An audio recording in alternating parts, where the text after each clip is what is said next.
Tom Hargreaves there, marching just behind them. And then we have numbers 3 and 4 Guard following number 3 from the Coldstream Guards, and they're from the 1st Battalion, and number 4 Guard from 7 Company, representing the traditions and spirit of the 2nd Battalion. Commanding the number 3 Guard, Major Ollie Morley, and commanding number 4 Guard is Major George Cazalet. Andrew, you served with the Scots Guards for nearly a quarter of a century. What would you say to viewers about the spirit and the ethos of the regiment? Yes, Huw, we're a very proud family regiment that dates back to 1642. I'd wanted to join from the age of 13 when I was invited to change to the Guard by a family friend. And it was the character, humour and dedication of the soldiers that enticed me in and then sustained me throughout my career. And these occasions are, of course, extremely important to the regimental family.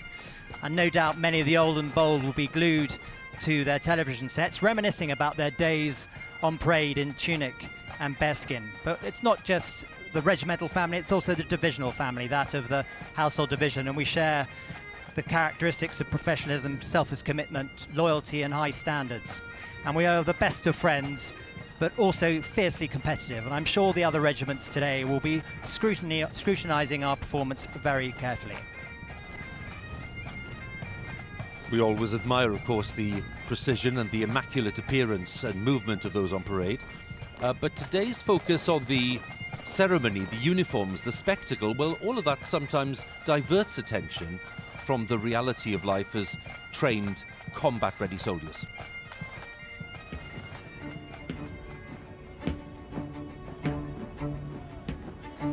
Scots Guards have took part in every major conflict since 1642. Most recently, our last battle honour as a regiment was the Gulf War 1991.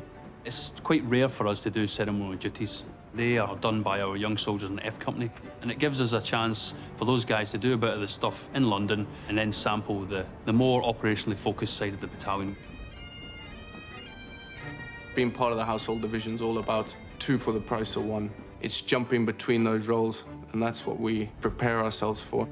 One day you can find yourself outside Buckingham Palace, stood attention, smart as you want to be, and the next day you can find yourself out on ops. Our prowess on the forecourt drill and ceremonial definitely helps our mindset when preparing for operations. I deployed on Op Shader 12 in northern Iraq, Kurdistan. Our job was basically to take key officials, leaders to engagements and meetings, make sure that everybody got there, stayed safe while they were there. My time in Afghanistan, I was clearing mines or the IEDs that have been laid on the ground for the civilians to be able to move from one place to another. I've got a relationship with a few soldiers on parade today that I've been to Afghanistan with. The left guide, Colour Sergeant McGonigal, he was in my platoon. Sergeant McEnroy, who's handed over the colour to me. We've got a real connection, been through quite a lot together over a couple of tours of Afghanistan. I got blown up in an IED in a warrior vehicle, which knocked me unconscious. That was a really difficult tour. I think this is my first time my kids will be seeing it fully grown up, to fully understand it, what's going on. It was something that I'm proud of, that Dad is taking part on the Queen's Birthday Parade. My mind and heart is always with the soldiers in operations, because you want to make sure they're all safe. And I'm sure they'll be watching somewhere as we sort of troop our colour, and they'll be watching with pride. Escort to the colour! Arms!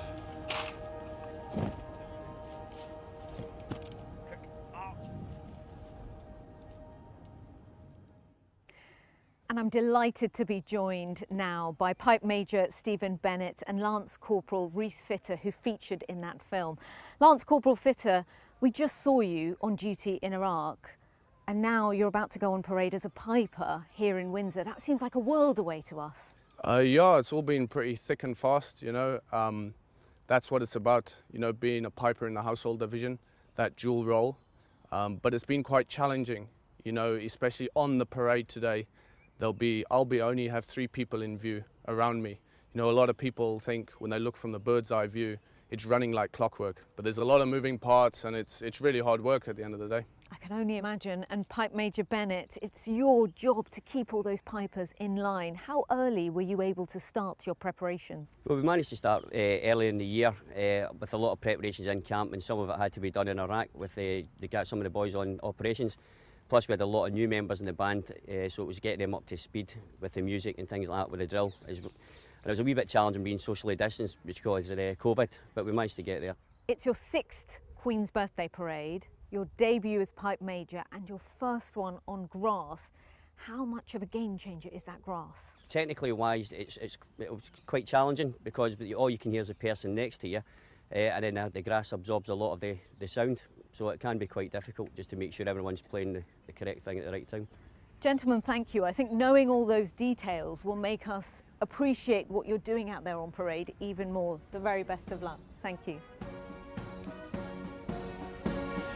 Sonali with the Pipers, and indeed we wish them all the best in today's parade. Here's a good sight for you, because this gives you a real sense of the various regiments of the Household Division making their way briskly and smartly towards Windsor and the George IV gate. That's a wonderful vista, isn't it? Through that gateway all the way down the long walk, and gives you a sense of the troops as they approach, and the household bands first. Senior Drum Major Scott Fitzgerald leading the way in the centre, signalling to turn to the left. This parade, of course, has music at its core as well as the immaculate drill, as they all wish Her Majesty a very happy birthday.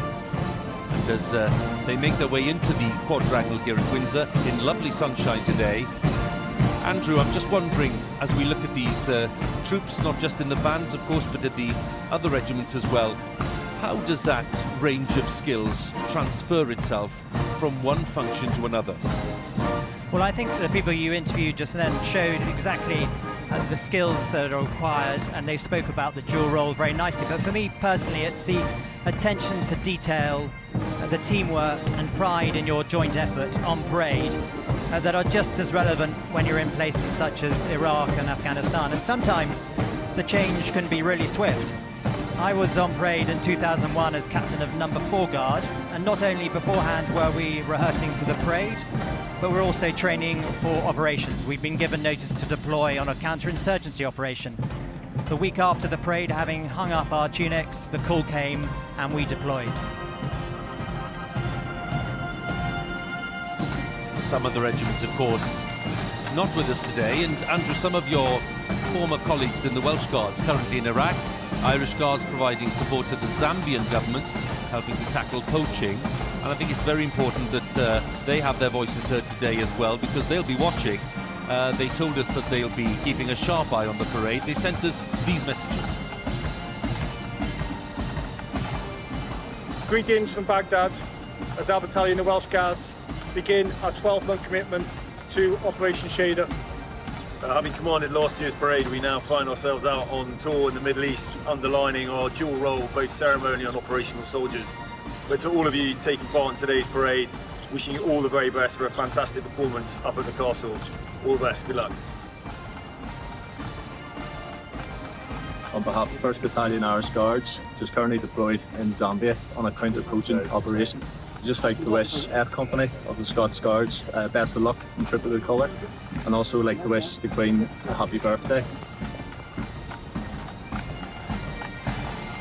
And our thanks to the friends of the Irish and the Welsh Guards for those messages.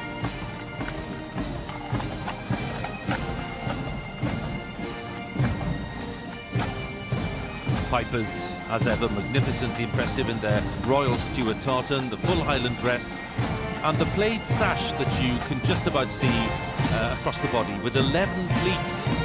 11 is significant because 11 refers to the number of Victoria Crosses won by the regiment.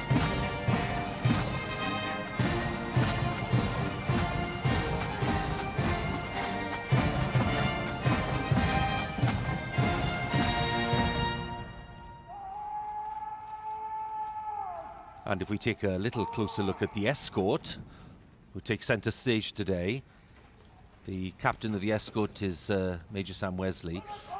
Many of the guardsmen, for them it'll be the first time on any major parade, so the pressure's on.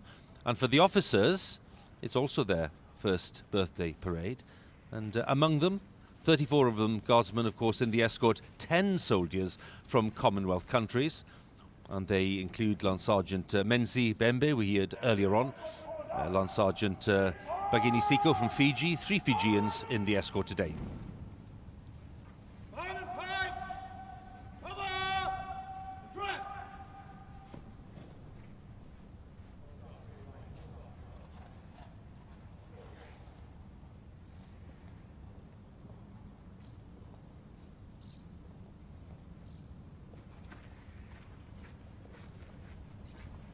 All the adjustments being made, everything inch perfect.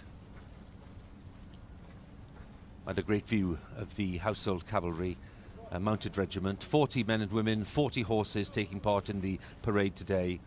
Field Officer of the Household Cavalry is Major Tom Mountain, the Escort Commander, Captain Charlie Onslow. History of the Lifeguards and the Blues and Royals going back to the at root the 17th century. The Blues and Royals a little more recent in their current formation, but the roots of all of these regiments going back to the 17th century itself.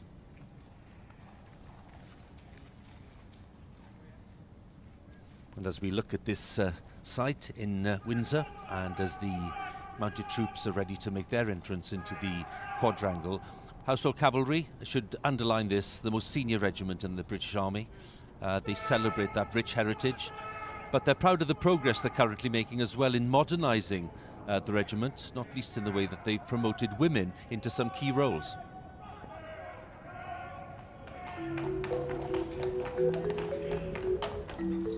The House Cavalry is 2 regiments, the Ceremonial Regiment, which is based here in Hyde Park Barracks, and they are responsible for delivering public duties and state ceremonial. The other side of the job is the Service Regiment in Bulford, and that is the operational side. The Household Cavalry Regiment is a reconnaissance regiment, so everybody in the regiment does reconnaissance. And they also specialise in other things such as snipers, anti-tanks, and the RPAS teams. RPAS stands for Remotely Piloted Air Systems. We're the eyes and ears of the forward troops with a different perspective on the battlefield. It was announced in 2017 that women were allowed to join the combat arms, so specifically for us, the Royal Army Corps. And then in 2018, we had our first soldier and officer join the Household Cavalry. Both my parents were in the Royal Logistics Corps. My mum joined when she was about 18. She wanted to join this regiment, but obviously she couldn't at the time. In a way, I'm kind of living her legacy. It's a sense of adventure, really. You get to play with all the big guns and stuff like that. It's all a little boy's dream, but obviously it's mine as well. I was born and raised in South Africa. I've got a bit of a horsey background, and I'm particularly interested in the armoured side of it. So I thought, well, mixing the two together, that would be the perfect kind of dream job. It's been fantastic to see our regiment opened up to women to join. Like anything, there's been a few frictions as we go, but it's something that we're learning and we are embracing. Since I've started working with females in the Army, I've certainly become more empathetic. I've become a much better listener. And I think that's what the Household Cavalry is so good at doing, is we take new situations and we mould them and then we work with them. I think everyone just focuses more on the job than anything else, so that's how you do it. Our soldiers make us what we are as a regiment. They're hugely adaptable. Their ability to react to change, take a new platform forward is exceptional, and they're doing a fantastic job right now. I feel like all the work here at Knightsbridge kind of reinforces the fact that when you move over to armoured side, you're going to be stuck in a really small space altogether, and you need to work as a team to get the job done.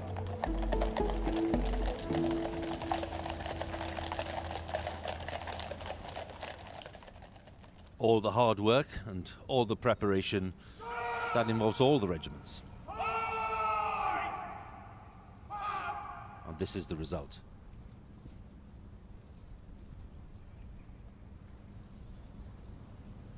You can see the colour party just to the right there in position. They have the duty of protecting the colour, which will be trooped through the ranks in today's parade. 2 sentries are Guardsmen Richard Farnworth and Liam Keneally, traditionally the 2 tallest Guardsmen in the company. The colour is held by Sergeant Robert McInroy. Now the Queen's colour of the 2nd Battalion, richly embroidered with the Scottish Thistle and the English Rose intertwined, and 30 of the regiment's 93 battle honours were awarded in the First World War. Much more recent battle honour for the 2nd Battalion is the Falklands conflict, where they declared victory at the Battle of Mount Tumbledown, the action that led to the surrender of the Argentine forces on the 14th of June 1982. That's 39 years ago this week. And Andrew, I think it's fair to say there's a strong family link between the Scots Guards and the Falklands. Yes, Huw. Many sons have followed their father's footsteps into the regiment over the years, and of particular note today is Garzon Galanders, who's in the escort. His father is a Falklands veteran. And it's also worth noting that the regimental adjutant of the Scots Guards, Major James Kelly, who will be on parade later, was also part of the Falklands campaign as a young Royal Marines officer.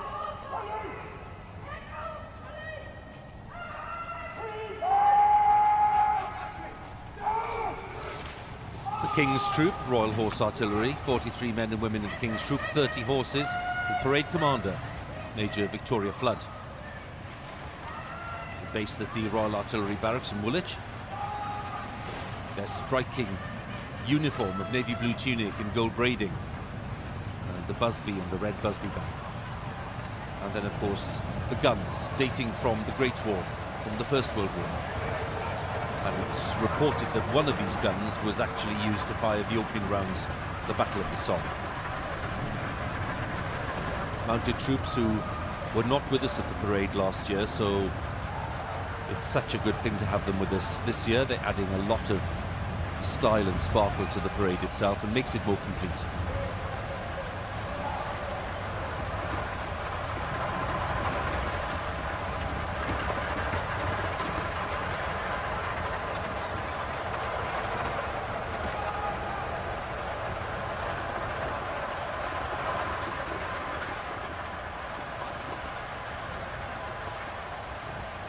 And there we have the Blues and Royals and the Lifeguards. The Blues and Royals in their navy tunics and the red plume.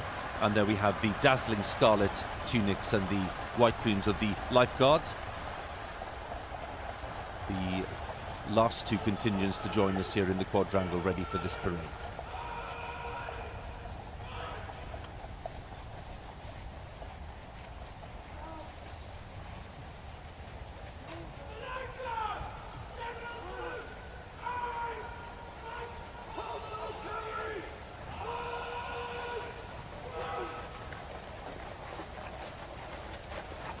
All the dust being kicked up on the gravel there, which surrounds the quadrangle.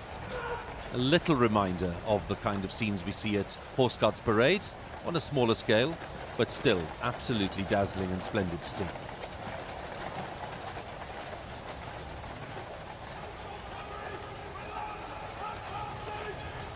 Central to the parade, as we'll see, that colour party, and of course one of the other main contributors to this parade today will be the Regimental Sergeant Major Colin Kirkwood.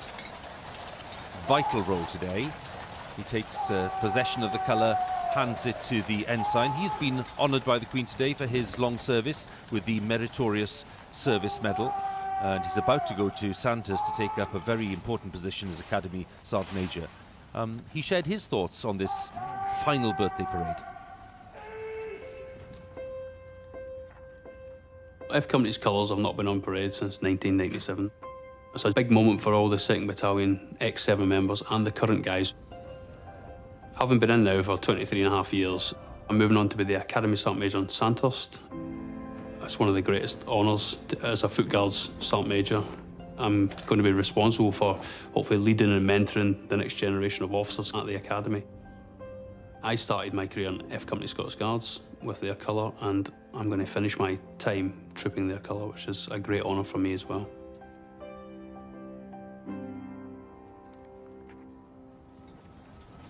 Real sense of pride and, of course, of responsibility. Andrew, your thoughts on the role that is taking place today and, of course, the one that he's about to take up? Well, it's an incredibly important role on the parade today, but he alluded to the really important role that he's going to fulfill at the Royal Military Academy Sandhurst. I was fortunate enough to serve there on 3 separate occasions. And Sandhurst is a unique place where a lot of the young officers, all the young officers are trained by senior non-commissioned officers and platoon commanders. So his leadership will be extremely important to the future, as he said, of many of the young officers in the British Army. Now, the commanding officer of today's parade, known as the field officer in brigade waiting, is Lieutenant Colonel David Marsham. Originally a Scots Guards officer, he's now commanding officer of the Coldstream Guards, and he follows in the footsteps of his uncle, Lieutenant Colonel Johnny Stewart, who commanded the Scots Guards birthday parade back in 1997. And Sonali spoke to David Marsham a little earlier. Good morning, Colonel Marsham. Morning, Sonali. A very special morning it is. It always is, but in particular for you, because nearly 25 years ago, your uncle was field officer in brigade waiting as the Scots Guards were trooping their colour. It's a proud family day. My grandmother's watching from Scotland. My parents actually managed to get down here today, and my wife and children will be watching at home. My children probably wondering how Daddy's managed to get onto the telly, or bouncing up and down on the sofa. And you were ensign here in Windsor when the Scots Guards received their new colours nearly 2 decades ago. What's it like being back here? It's great. Yes, it's quite emotional actually. This job, the commanding officer of the Coldstream Guards, marks my last job in regimental duty, and my first was as the ensign holding the regimental colour of the 2nd Battalion Scots Guards in Windsor. And this is your first birthday parade, though. It is. What have been the challenges? Actually, I think it's worth noting that we would have loved to have been on Horse Guards today. We're in Windsor, and I think it's a recognition that the United Kingdom has pulled together over the course of the last 18 months, and the Household Division, as a microcosm of the UK, has been able to adapt, to innovate, and to create something truly special to mark Her Majesty's official birthday. Colonel Marsham, thank you, and I'm sure all the families watching at home will join me in wishing you the very best of luck. Thanks, Sonali. Yes, indeed we do, and we're looking forward to all of those taking part in the parade today. Her Majesty will be joining all the company in the quadrangle in about 15 minutes' time at 11 o'clock.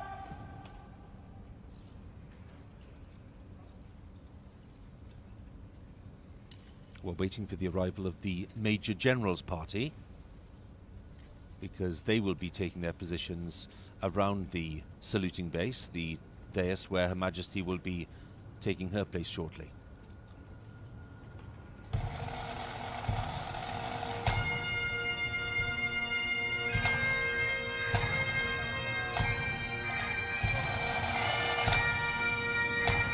The pipers taking up the tune first of all of Mist-Covered Mountains as the Major General's party arrives.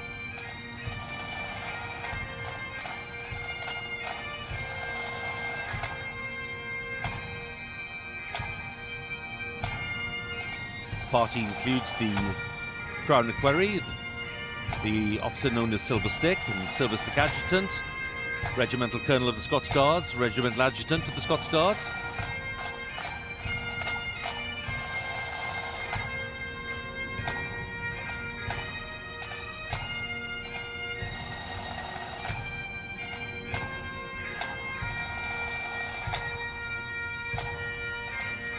And at the rear of this group is the Major General himself.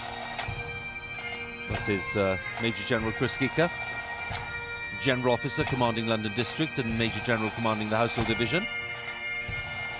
And with him, Colonel Jeremy Bagshaw, the Chief of Staff, London District, who's been awarded a CBE in the birthday honours. That's for his role in the fight against the pandemic over the past year. The Brigade Major, Lieutenant Colonel Guy Stone, also there, the Welsh Guards, and Garrison Sergeant Major Andrew Stokes, both of whom have been honoured by the Queen for their role in organising the funeral of the Duke of Edinburgh in April of this year.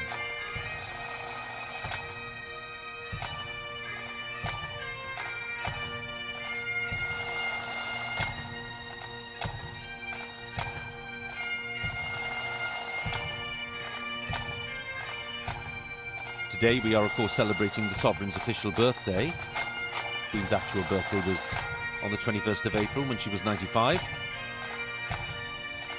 The royal family a few days ago would have been reflecting no doubt on another significant birthday, because had he lived, the Duke of Edinburgh would have been celebrating his 100th birthday on the 10th of June. And Robert, we're here at Windsor, where really the fabric of the buildings and in many ways the spirit of the place bears the imprint of the Duke.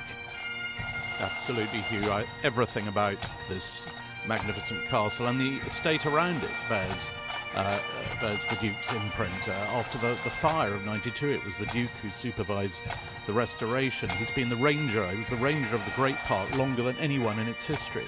And of course, he loved this parade. I mean, 64 years he was a colonel, 22 years a colonel of the Welsh Guards, and then 42 years a colonel of the Grenadiers. So he'd have loved this, but of course he will be in all our thoughts today. But today, of course, is the Queen's birthday.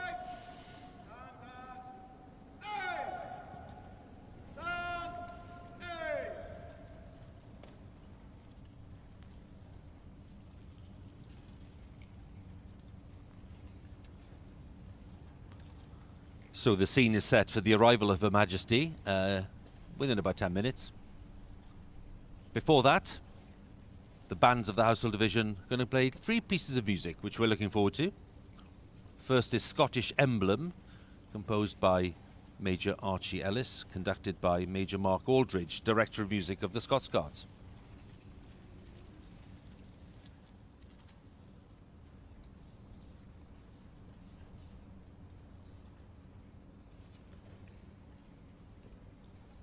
Bottom pipes! Bottom pipes! Turn!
So this performance by the mass bands will continue with the Bellmare's Waltz, combining a modern Scottish waltz composed by the accordionist Phil Cunningham, paired with the traditional Ebanks and Brays of Bonnie Doon.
Magnificently played. That was the Bellmare's Waltz. The final piece before Her Majesty's arrival is the Aberdonian, collection of Scottish folk songs, conducted this time by Lieutenant Colonel Simon Hoare, Commanding Officer, Senior Director of Music of the Household Division Bands.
the thrilling tune of the Aberdonian. The time is approaching 11 o'clock and Her Majesty's arrival here in the quadrangle.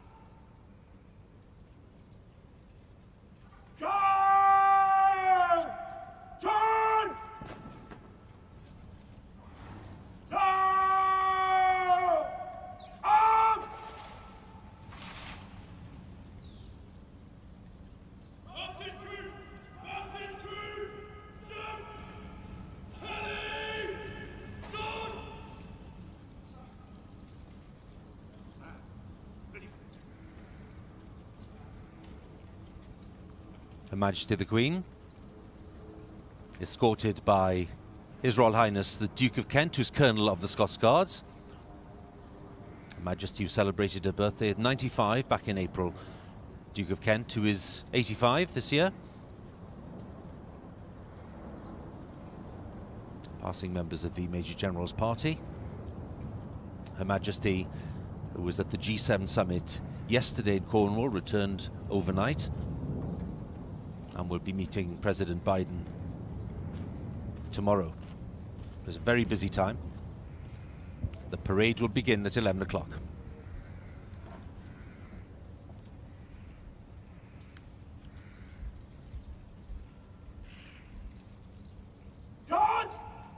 Royal salute! Present!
So the Queen's birthday parade of 2021 is getting underway.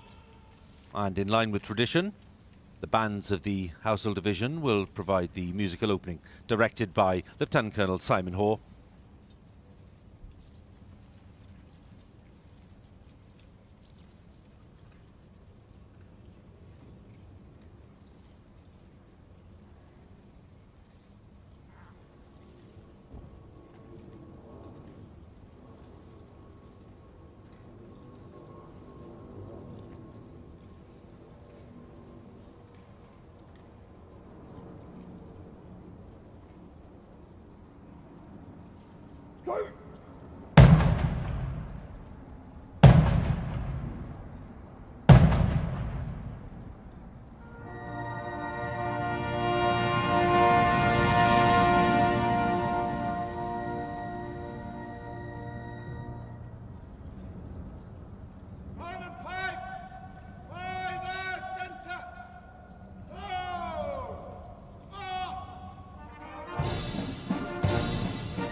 Band and pipes, by the centre, quick march!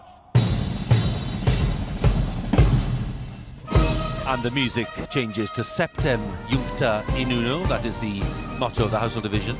7 joined into 1. Quick march specially commissioned for today by the Scots Guards Director of Music, Major Mark Aldridge. And keeping an eye for the spin wheel, there it is. Band turning 180 degrees, maintaining social distancing in a pretty restricted space. It's quite an achievement.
drummer Ronnie Bromhead, waiting for his contribution to be made.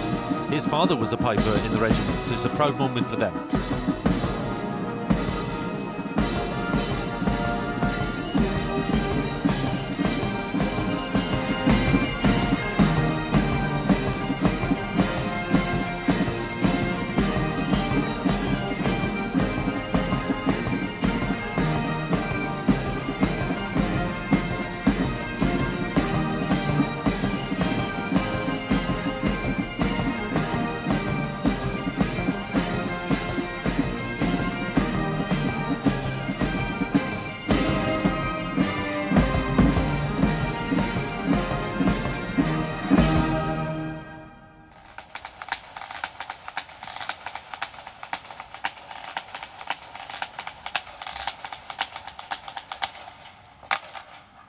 Drummer playing 8 bars of a field signal called the drummer's call. And an orderly, Guardsman Luke Monks, marching forward to take the pace stick from Regimental Sergeant Major Colin Kirkwood, ready for the next phase of this parade. Escort for the colour. No! On! Remainder! Change! On!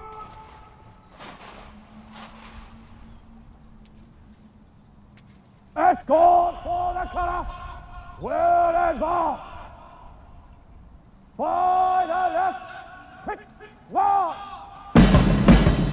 The escort stepping off to the familiar march of the British Grenadiers.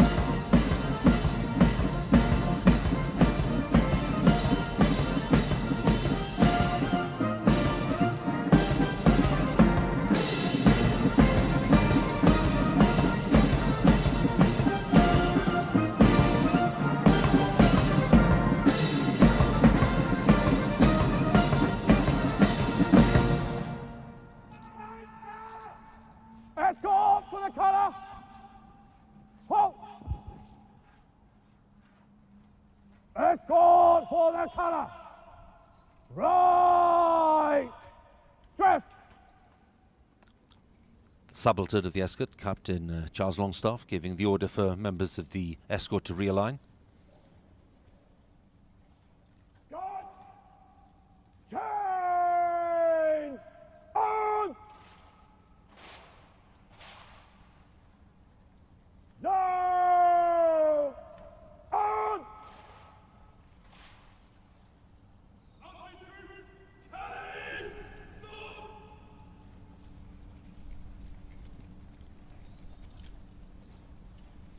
Great moment for the Regimental Sergeant Major Colin Kirkwood. We heard from him earlier, now preparing to take possession of the colour, protecting it with his sword, ready to transfer it safely to the ensign, Lieutenant Huw Dingwall, who will troop the colour through the ranks today.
The ensign receives the colour, ready for the trooping. Escort to the colour.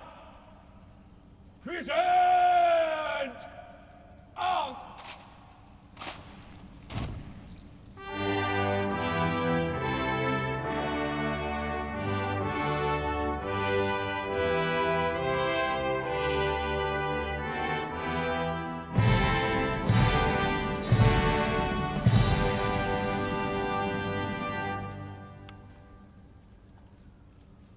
Escort to the colour. Slow.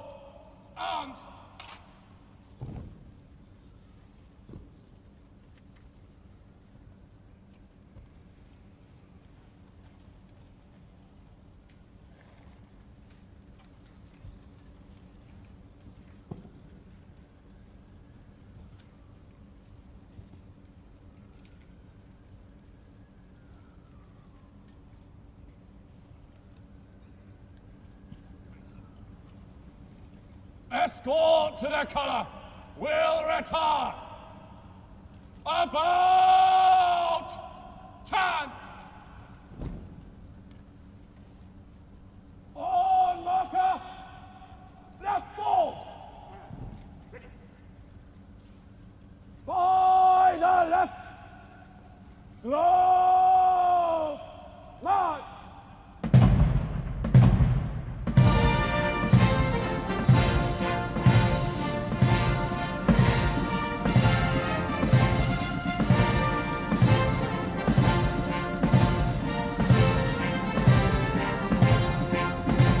The escort advancing in slow time in 3 socially distanced ranks as they safely troop the colour through the ranks. Tune is Escort to the Colour by Richard Ridings.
Grenadiers' slow march, and here we have the essence of this parade. Colour being a crucial rallying point on the battlefield, reminding everyone on parade today of the lasting bond between them and the sovereign. And Andrew, it's important for everyone watching today to realise the significance of the colour. Yes, indeed, Huw. As you say, it's the rallying point because the battlefield was thick with smoke of musket and cannon fire, and this act allowed them to recognise their own colour despite that.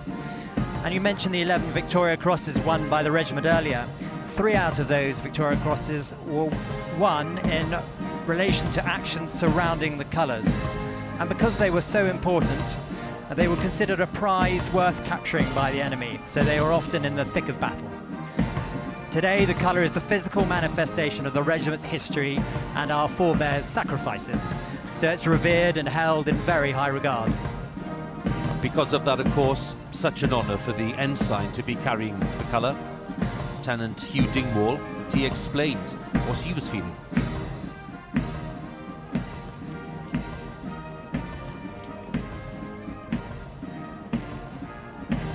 The colours are always held by a junior officer while trooping the colour or on the battlefield. We had tryouts looking at our foot drill, our sword drill, our colour drill, and then the panel judged on who the best one was, and that person got the job, and that was me. I was very, very excited, nervous, and ready to get training. My worst nightmare would be a windy day. You present the colours in front of Her Majesty where they're supposed to gracefully come across in front of you. Gathering the colours after that in a wind is sometimes very difficult. Right! Turn!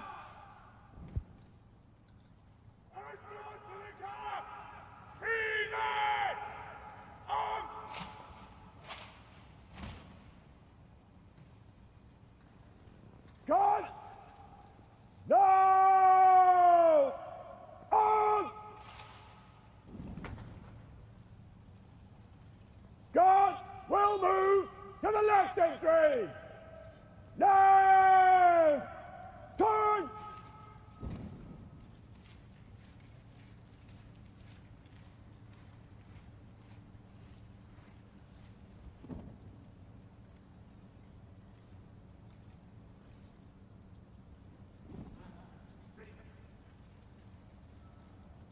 Guard will march back!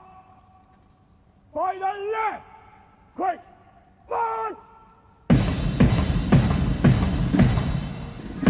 So the trooping phase is complete and the march past is about to begin. All the energy and the vigour of the march past when Her Majesty will be taking salute. Led by the field officer, Lieutenant Colonel David Marsham. The major of the parade is Major Adrian Havelock.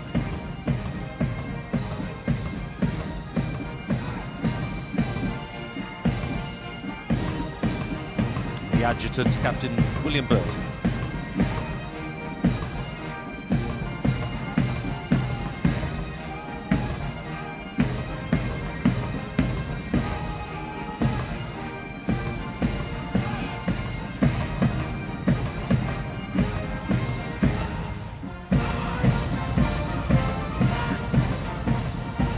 Music changes to the British Grenadiers, traditional quick march for number 2 Guard, Nijmegen Company Grenadier Guards.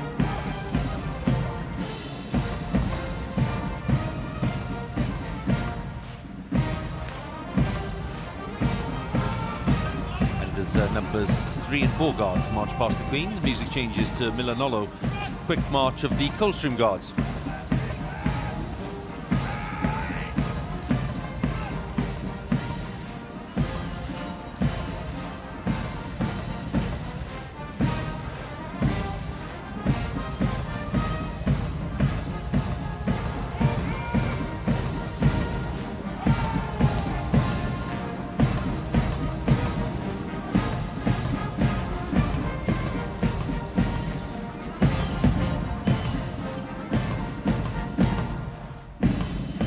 Music changes to the neutral quick march, Edinburgh Castle.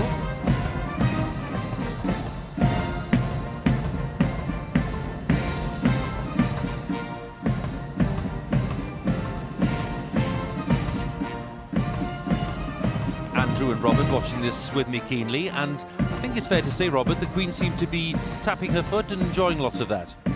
Absolutely, Huw. It was a very sweet moment there as she just picked up the rhythm, and of course for her, I mean, as for the whole country, this is a very uplifting day, given the year we've been through, to see all this unfolding. Now, yes, it's not as big as the traditional trooping, but it's still a wonderful sight. The music, I think, as well as the spectacle, the sound as well, just hearing boot on gravel, and we'll hear it later with the horses as well. It's a really special day for her. As we look at the final section of this march past, Andrew, just a quick word on how they've done. Well, of course, they've done very well. They've been rehearsing for many, many days for this, and it's a wonderful moment marching past Her Majesty. As you're getting there, your chest is inflating, your buttons are almost popping with pride as you go past Her Majesty. And it's a particularly intimate location here at Windsor, far closer to the dais than you would be on Horse Guards. So I bet that was a particular special moment for all of those on parade.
Salute!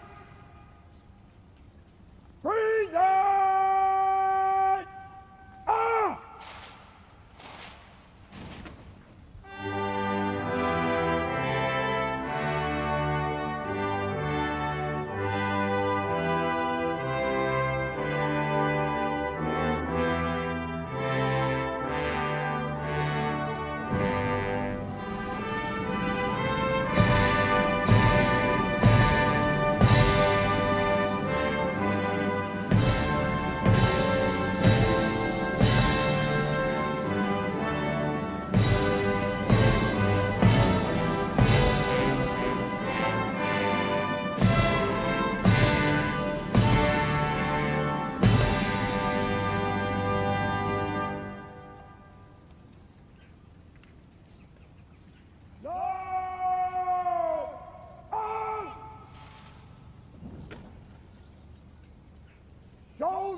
Your Majesty's Guards are ready to march off, man.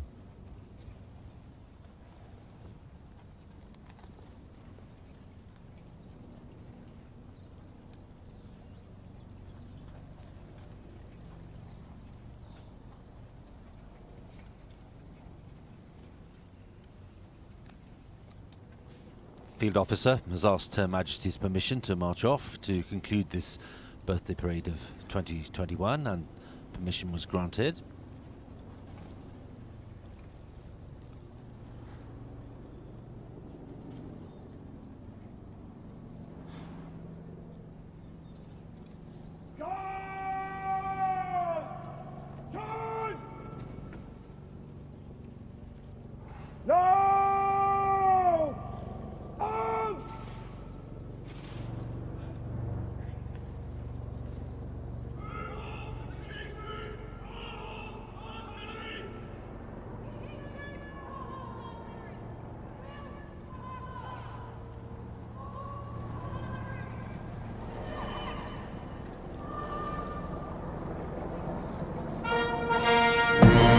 There we had the commands for the mounted troops to pass the saluting base, led by the King's Troop Royal Horse Artillery, and then both divisions of the Household Cavalry.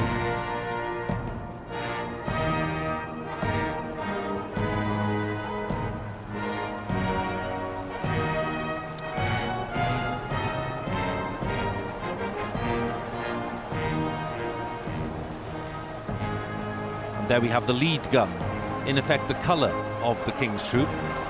The Queen will acknowledge the gun, as she would the colour of the Foot Guards regiments. These 13-pounder guns, pulled by a team of 6 horses, they're over 100 years old. They date from the First World War.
Queen today in a grey and lemon matching Angela Kelly coat and hat.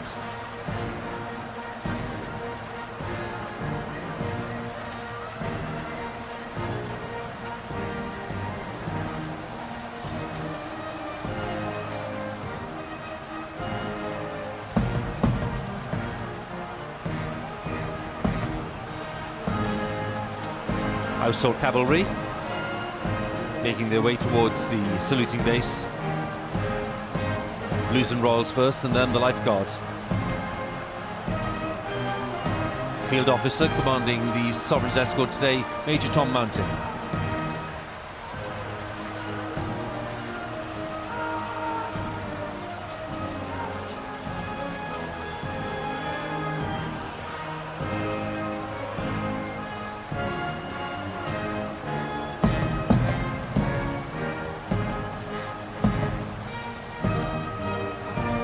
Music changes to the regimental walk of the Lifeguards.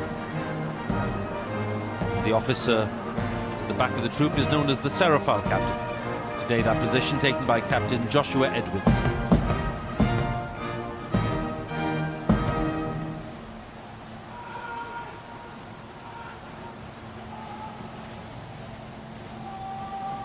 Mounted troops leaving the quadrangle via the George IV gate and into the grounds beyond. And here we have the great concluding symbol of the Red Arrows flypast.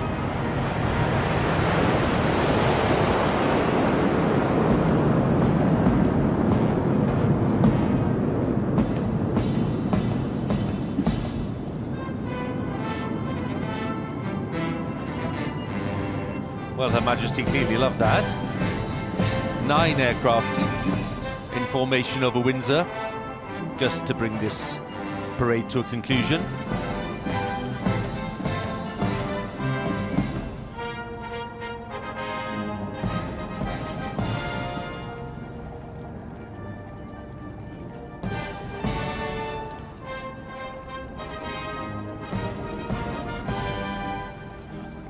And the Queen now enjoying this very rousing tune. Great and glorious.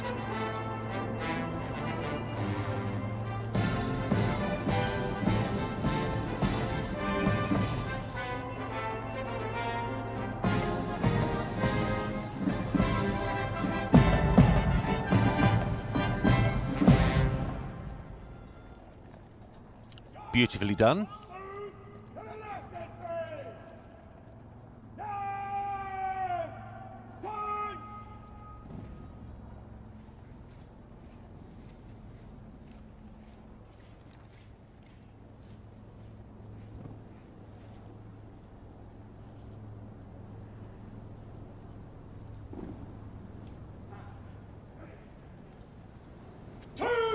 Duties!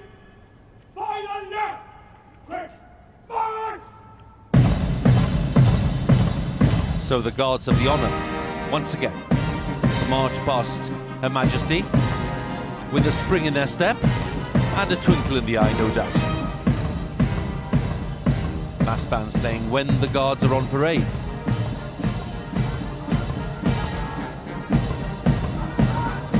Andrew, this is surely a very special moment. Be marching past the Queen. Indeed it Some is. eye contact as well, which really does reinforce the kind of bond between the monarch and the household division. Indeed, we have a very strong bond with Her Majesty, being her personal troops. It's a great honour to be able to participate in this parade on an annual basis. I loved every minute of it, although it involves a great deal of preparation. And today I should quickly mention Warrant Officer Class 1 Dacey, the Sergeant Major of the 1st Battalion Costume Guards, and his Drill Sergeant, Warrant Officer Class 2 Walker, because they have put a lot of effort into preparing the troops, going back probably all the way to the end of March.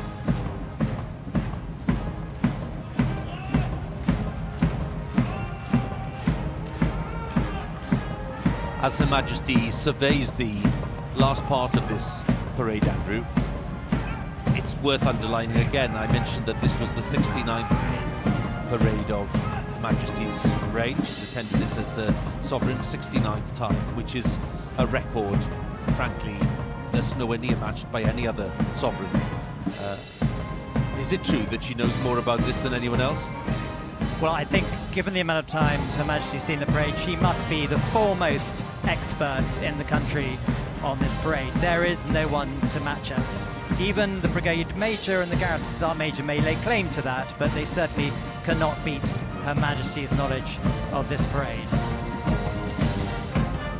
Robert, I'm bound to say that given that we mentioned the heavy schedule for Her Majesty in the past few days, indeed since he retook up public duties after the funeral of the Duke of Edinburgh, there's been a remarkable energy and clear sense of enjoyment today, which for a monarch of 95 years is quite a thing.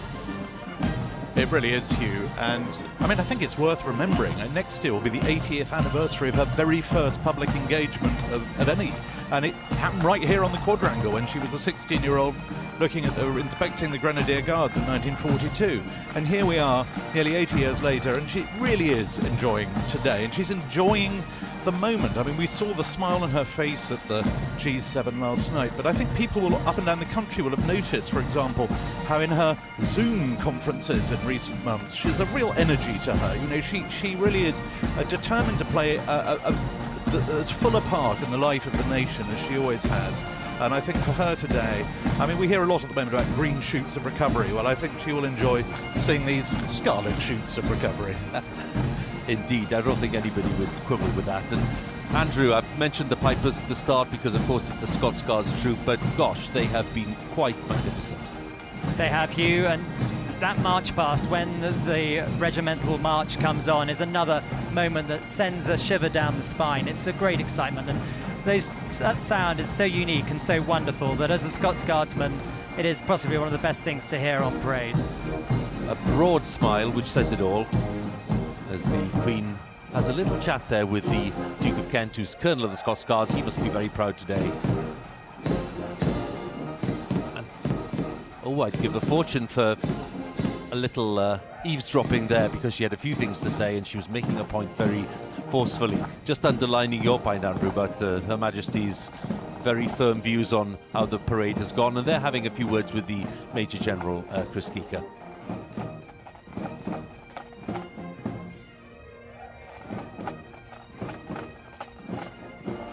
And a look at the watch and a smile. Maybe saying, Robert, that they were more or less on time. Absolutely, she will know. She will know to the second, and of course, it's wonderful for her. I think today, this is not, you know, marking in any sense a sort of the end of a period. This is a very busy summer in prospect here, and tomorrow the eyes of the world are going to be on this quadrangle again, because she's going to be greeting the President of the United States here. Joe Biden's coming, the 13th serving US president she's met. She's actually met 14 US presidents, because she met Herbert Hoover after he'd been president, and there is no one alive in America or anywhere else on this earth who has ever met 14 US presidents. So once again, we've heard a lot about soft power in the last few days, and the use of influence and persuasion over coercion, and really this has been an embodiment of that. You know, this absolutely sums up what the country is about and what our monarch is about, and I think she will have been very proud, as indeed all these foot guards will have been proud to have been here today. And this site, which is summing up what the armed forces are all about, and certainly the forces of the Household Division. What's in store for them in the next few months, Andrew? Just give us a sense of what they are looking forward to. Well, as already mentioned, some of them will be back here tomorrow for the visit of President Biden, so they'll be getting back onto those boots this evening, getting to the high polish that is required. Others will just be enjoying a small break, perhaps, before they deploy to other places. For example, the Coldstream are off to the Falklands and also go on exercise to Jamaica. And then, as we've mentioned already, the Platinum Jubilee is something to look forward to next year, something that's really exciting for the nation, for everyone who can participate in these sorts of parades. And if I could put my tunic back on for one day, it would be next year. Better have a word with the Major General, I think, very quickly, Andrew. And as a former Brigade Major, surely you'd get a free pass into that. Guy Stone and I are good friends. We served together in Afghanistan in 2009, and we often remark on that wonderful job, the Brigade Major's job, as being one of the best in the British Army. But I don't think even that would get me back on parade for one day. Well, certainly the Household Division will be very prominent in those celebrations next year, Robert. And just for viewers, obviously, who'll be wondering what's in store during that Platinum celebration, what do we know? Well, we know a very full programme of events. As Andrew's mentioned, a full birthday parade. Moving from the Saturday to the Thursday, there's going to be a pop concert at Buckingham. Well, a full concert. We don't know whether it's pop or classical, probably a bit of both. We're told top world entertainers, and there's going to be an enormous, up and down the country, a revival of street parties, the Big Lunch, as it's called now. The Queen was at an event to mark that last night in Cornwall to thank the organisers of that. So it's going to be one of those great moments when the whole nation comes together. And of course, not just the Jubilee, but she's also looking forward to her Commonwealth Games coming to Birmingham next year as well. So up and down the country, and indeed across the Commonwealth, across all her realms, we've never known a Platinum Jubilee. This is uncharted territory, and she will be at the heart of it. We are looking forward to it. Well, the Queen's Birthday Parade of 2021 at Windsor Castle has come to an end. Yes, it's been a scaled-back event, yet again this year, because of the pandemic restrictions, but there was nothing scaled back about the quality and the precision of the parade. And as Robert was saying, it certainly whets the appetite for next year's parade, a very special event, forming part of a weekend of celebrations for the Queen's Platinum Jubilee. Now, as for this year's event, well, you can enjoy it all again, and why not? Our highlights programme is on BBC Two this evening at 8 p.m. But for now, from my special guests, Lieutenant Colonel Andrew Speed and Robert Hardman, and everyone on the BBC team at Windsor, thank you for watching, and goodbye.